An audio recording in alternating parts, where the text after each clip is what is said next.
is, every impossibility is a possibility, and it's just wonderful worlds, and fantasy to me is just my first love, and that's why I have written Silver Phoenix and Serpentine. And also for me, I give props to contemporary writers. For harder topics, I just can't write them.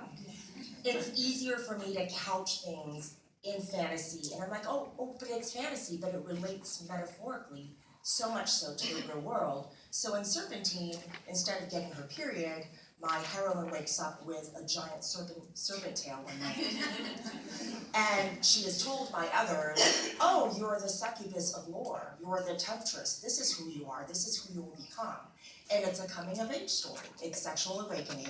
It's her being terrified by her monstrous body and at the same time becoming comfortable with it and being intrigued by it. And to me, it's and it's so relatable to what is being a teen girl now and having others tell you, this is what you should look like, this is how you should be, and her finding her own path. And I did it with, a serpent demon. So that's the beauty of fantasy for me.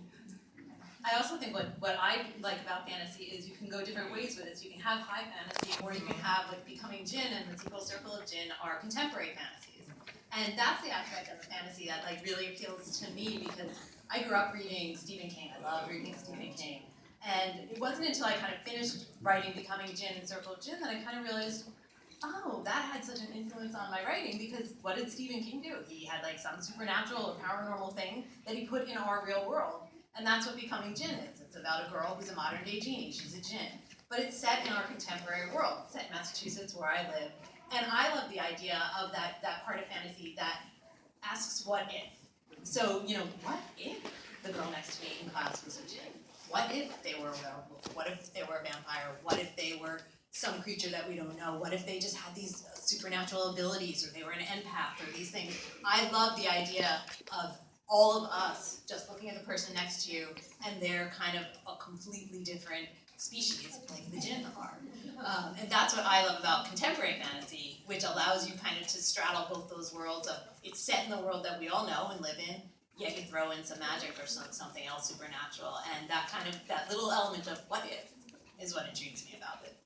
I like the idea of escape through fantasy as well. I mean, let's face it, real life sometimes isn't very fun, and it's kind of depressing, and you're going through each day, you're going to school, and it feels like, you're in Groundhog Day, where it's like repeating over and over again, and nothing is happening, or maybe things that are happening are not, great for you.